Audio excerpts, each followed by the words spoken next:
একটা ড্রাগন ধুয়ে পরিষ্কার করে নিয়ে আমি কেটে নিলাম, আর চামচের সাহায্যে কিন্তু আমি এরকমভাবে ড্রাগনটা খেয়ে নিলাম। খুব মিষ্টি। খোসাটা ফেলবো না কিন্তু, খোসাটা একটা মিক্সিং জারের মধ্যে নিয়ে জল দিয়ে সুন্দর একটা পেস্ট তৈরি করে নিলাম স্মুথ। আর এদিকে ময়দার মধ্যে তেল আর লবণ দিয়ে একটু ময়ান দেওয়ার পরে এই যে ড্রাগনের খোসার যে পেস্টটা সেটা কিন্তু আমি দিয়ে নিলাম। আর এবার কিন্তু আস্তে আস্তে প্রথমে জল দেবো না, এটা দিয়ে মাখার চেষ্টা করলাম, তো জল সেরকম লাগে না।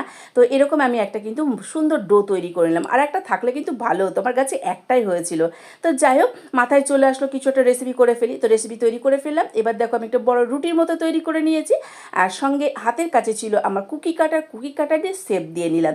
দেখো বাচ্চারা কিন্তু খেতে বসে অনেক রকম বায়না করে, তো মাথায় আসলো কি করে একটা সুন্দরভাবে বাচ্চাদের মন ভোলানো রেসিপি তৈরি করা যায়, তাই চলো এই রেসিপিটা করে ফেললাম। তো এরকম বিভিন্ন শেপ দিয়ে দিয়ে কিন্তু আমি দেখো সুন্দর একটা আকারের লুচির মতো করে কিন্তু তৈরি করে নিচ্ছি। কেমন লাগছে তোমাদের? আমার কিন্তু খুব সুন্দর লাগছে দেখতে।